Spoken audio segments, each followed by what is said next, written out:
Hello everyone, welcome to Competitive Success Factor because we believe your success our goal, right? Competitive Success Factor के YouTube channel में आप सभी का स्वागत है। जैसे कि हमने लास्ट टाइम आपसे प्रॉमिस किया था कि इस दिवाली से हम आपके लिए एकेडमिक्स का पोर्शन लेके आएंगे। एकेडमिक्स में हम पर्टिकुलरली कवर करेंगे 12th क्लास का physics, chemistry, mathematics and biology. तो इसी के रिगार्डिंगली ये हमारा फर्स्ट पार्ट रहेगा और फर्स्ट वीडियो रहेगा। तो लेट्स स्टार्ट द वीडियो।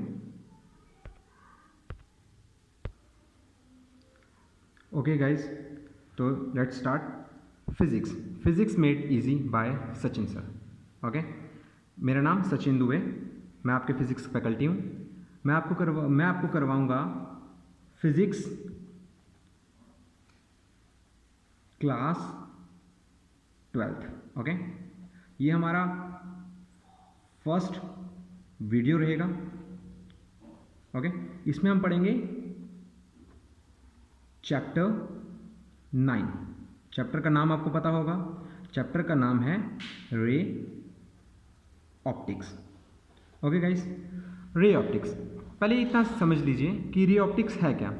देखिए, ऑप्टिक्स डील करता है ज्योमेट्री के साथ, लाइट की ज्योमेट्री किस डिफरेंट ऑब्जेक्ट्स में लाइट किस तरह से बिहेव करती है। तो ये जितनी भी साइंस होंगी ना, ये सारी की सारी ऑप्टिक्स डील करता है। ऑप्टिक्स भी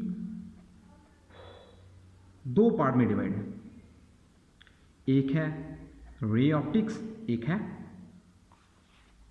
वेव ऑप्टिक्स। ओके, क्या ray optics and wave optics. ठीक है, ray optics as per NCERT of class 12 ये है 9th चैप्टर और ये है 10th चैप्टर। ठीक है, पर पार्ट में हमें चार क्वेश्चंस कवर करने होंगे, मतलब 4 इंपॉर्टेंट टॉपिक्स हैं। आप ऐसा समझिए कि 4 इंपॉर्टेंट ऐसे टॉपिक्स हैं जिसके अकॉर्डिंगली ही आपको क्वेश्चंस बनेंगे। सेम ऐसा ही हमारा होगा वेव ऑप्टिक्स का।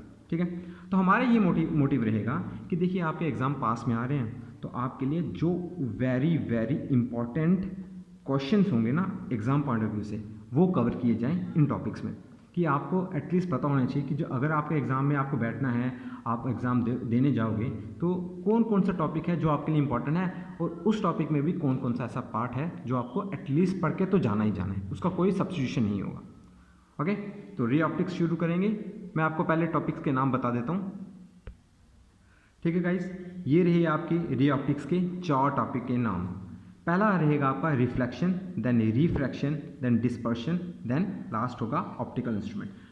चैप्टर नंबर 9 में जो भी टॉपिक्स आएंगे ना, इन्हीं 4 टॉपिक्स के रिलेटेड ही आने वाले हैं। ठीक है, हम देखेंगे कि रिफ्लेक्शन क्या होता है, कि मतलब रिफ्लेक्शन किस तरह से वर्क करेगा, डिफरेंट चीज़ों पे रिफ्लेक्शन किस तरह से बिहेव करता है। सेम हम रिफ्रैक्शन के केस में देखेंगे। देन डिस्पर्शन में पर्टिकुलरली हम प्रिज्म को पढ़ लेंगे। एंड लास्ट जो हमारा रहेगा ऑप्टिकल इंस्ट्रूमेंट्स। जो इंस्ट्रूमेंट्स हमारे class 12th point of view से इंपॉर्टेंट है, जैसे कि टेलीस्कोप हो गया, माइक्रोस्कोप हो गया, इनके बारे में पढ़ेंगे। ठीक है, तो आज जो हमारा पर्टिकुलर टॉपिक रहेगा वो रहेगा रिफ्लेक्शन। ओके, रिफ्लेक्शन में हमें क्या करना है, एक्चुअली हम वो टॉपिक्स ही उठाएंगे जो आपके एग्ज़ाम से मोस्ट इंपॉर्टेंट में कंसिडर होंगे। ओके, तो ये पूरा उठाने से अच्छा है जो important exam point of view से मोस्ट इंपॉर्टेंट है हम उठाएं, जिससे आपको एक कंसेप्चुअल क्लैरिटी हो जाएगी और इजी फॉर्म में। हम डिफरेंट सोर्स यूज़ करेंगे। आप अपने कमेंट में अपनी राय दे दीजिएगा और हम कोशिश करेंगे कि जितना हो सके आपको अच्छा मटेरियल डिफरेंट सोर्स को उठा के एक कंपाइल फॉर्म में आप तक पहुंच जाए।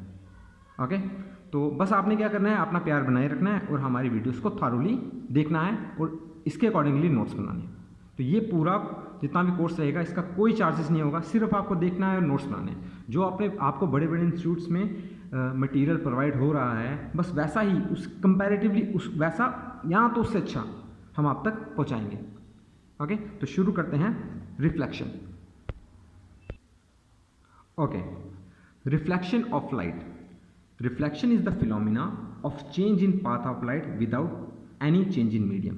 देखिए, आपको ये चीज़ समझनी है कि रिफ्लेक्शन होती क्या है। हम कहते हैं कि हमें रिफ्लेक्शन मिल रही है अपनी, नॉर्मली हम ऐसे वर्ड यूज़ करते हैं, पर्टिकुलरली हम ये रिप्रेजेंट कर रहे होते हैं कि हमें ना अपनी ही प्रतिबिंदु को देखा, प्रतिबिंदु इन द सेंस अपने ही इमेज को देख रहे हैं, या कुछ ऐसा देख रहे हैं कि लाइट कहीं टकरा के वापस आ रही है। तो ये एक फिनोमिना है। फिनोमिना जो नेचुरली ऑकर हो रहा है, आपको बस इतना याद रहे कि फिनोमिना क्यों यूज़ करें, क्योंकि ये नेचुरली ऑकर हो रहा है, आप खुद नहीं कर रहे। रिफ्लेक्शन क्या है, वो फिनोमिना है जिसमें क्या करती है, लाइट अपने पाथ को चेंज करती है मीडियम को चेंज किए बिना। अब मीडियम क्या हो जाता है, देखिए हमारे एटमॉस्फेयर में हम कहते हैं कि एयर है। अब एयर है ना जो, वो एक मीडियम की तरह काम करती है, ठीक है। और हम कहेंगे पानी में भी हम देख सकते हैं, तो पानी भी एक टाइप का मीडियम हो गया, ओके। और आउटर स्पेस में कोई मीडियम है, हम कहते हैं ना कि वहाँ वैक्यूम है। देखिए वैक्यूम मतलब नो स्पेस, ठीक है, नो एटमॉस्फेयर मतलब नो मीडियम, वहाँ कोई मीडियम नहीं है।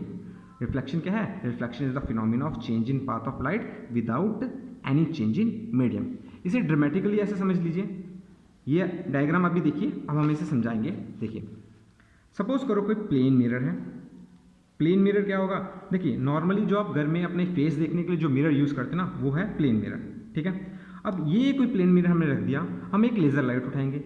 लेज़र लाइट समझते हो कि हमने क्या किया, एक बचपन में हम खेलते थे, सिलेंड्रिकल टाइप के एक बॉक्स आता था, तो उसमें हमने लाइट ऑन किया, दीवार में रेड कलर की बीम्स या कुछ इमेजेस बन जाती थी, तो वो लेज़र लाइट है। हमने लाइट को इस तरह से फेंका इस प्लेन मिरर पे, तो ये लाइट आ कहाँ से रही थी, यहाँ से, ये था सोर्स, राइट। ये सोर्स से आई, यहाँ टकराई। अब याद रखिए ये पॉइंट बहुत इंपॉर्टेंट है, जहाँ पर ये टकराएंगी ना, ठीक है, हम बोलेंगे ये है पॉइंट ऑफ नॉर्मल।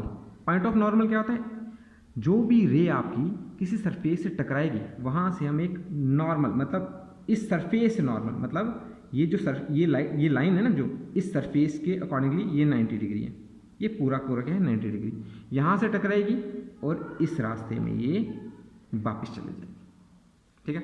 तो यहाँ ये रास्ते से वापस क्यों की, क्योंकि यहाँ पर reflection of light take part हुई है।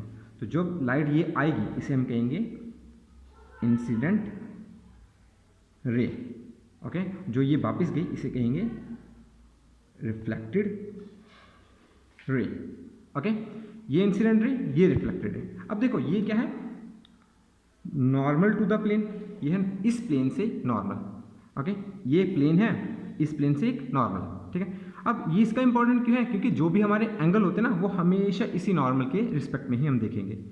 अब ये थी इंसिडेंट रे, ये है नॉर्मल, तो इन दोनों के बीच में जो एंगल होगा, इस एंगल का नाम हमने सपोज कर दिया आई है, और इसी आई को बोलेंगे हम एंगल ऑफ इंसिडेंस, ठीक है। और ये नॉर्मल है और ये रिफ्लेक्टेड रे, इन दोनों के बीच में जो एंगल होगा उसका नाम दे दिया हमने आर, और इसी आर को बोलेंगे हम एंगल ऑफ रिफ्लेक्शन, ओके। ये है इंसिडेंट एंगल, ये है रिफ्लेक्शन एंगल। तो अब लाइट जब रिफ्लेक्शन होती है, वो क्या करेगी, किसी प्लेन से टकराएगी, देन वो उस प्लेन से किस एंगल में चले जाएगी।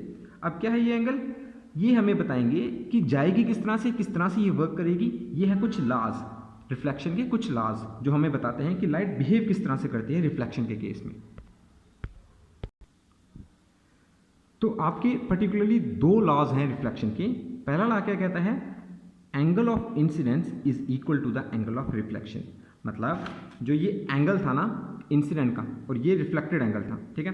तो फर्स्ट ये है law, okay, laws of reflection, okay. First law कहता है जो एंगल आई है ना, वो बराबर होगा एंगल आर के, ठीक है। जितना ये एंगल आई है ना, उतना ही एंगल ये आर होगा ही होगा हमेशा। और सेकेंड लॉ कहता है incident ray, reflected ray and normal to the mirror all lie on the same plane. मतलब ये जो इंसिडेंट रे थी और ये रिफ्लेक्टेड रे है और ये नॉर्मल है, जो ये सारे के सारे एक ही प्लेन में लाई कर रहे हैं। अब इसे कैसे समझेंगे, incident ray, reflected ray and normal all lie on the same plane. देखिए ये शीट है, ओके, ये शीट है, ये पेज पेपर, ये एक प्लेन की तरह वर्क करेगी। अब प्लेन वो हर ज्योमेट्री कहलाएगी जिसकी दो एक्सिस होती होंगी। जैसे कि देखिए सपोज करिए ऊपर वाली एक्सिस है वाई एक्सिस और ये एक्सिस है एक्स एक्सिस, मतलब कुछ कार्टेशियन कोऑर्डिनेट की तरह, एक्स एक्सिस वाई एक्सिस, ये दो ही एक्सिस हैं। अब जो मैं इस पेपर में लिख रहा हूँ ना, तो यहाँ तो मैं इसकी हाइट को चेंज कर रहा हूँ ऊपर वाई एक्सिस की तरफ, यहाँ तो मैं एक्स एक्सिस की तरफ चेंज कर रहा हूँ। तो ये सारे के सारे मैंने एक प्लेन पे ही रिप्रेजेंट की, ऐसा तो नहीं है कि बाहर की तरफ भी कोई लाइन आ रही है, नहीं आ रही ना। तो ये सारे के सारे एक ही प्लेन में लाई कर रहे हैं। तो यही कहता है इसका सेकंड लॉ, क्या कि incident ray, reflected ray and normal all lie on the same plane. तो यही था आपका क्वेश्चन रिफ्लेक्शन का।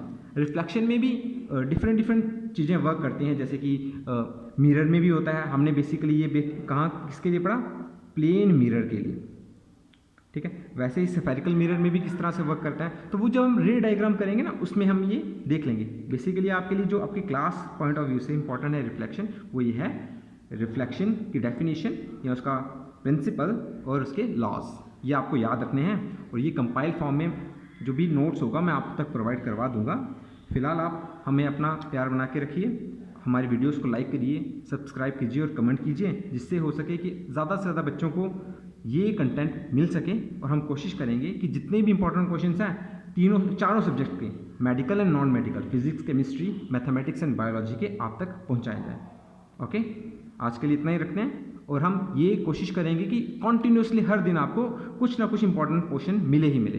जब तक आपके एग्जाम आएंगे तब तक आप एक भंडार बना दोगे, बिल्कुल ऐसे बहुत ज़्यादा क्वेश्चन हो जाएंगे। एटलीस्ट उन्हीं भी पढ़ के जाओगे ना तो आपके अच्छे से अच्छे नंबर मिल जाएंगे। ओके, बट आपको ये आपका बस यही काम करना है कि आपको पढ़ना है और रिवीजन थॉरोली करती रहनी है। Okay, thank you.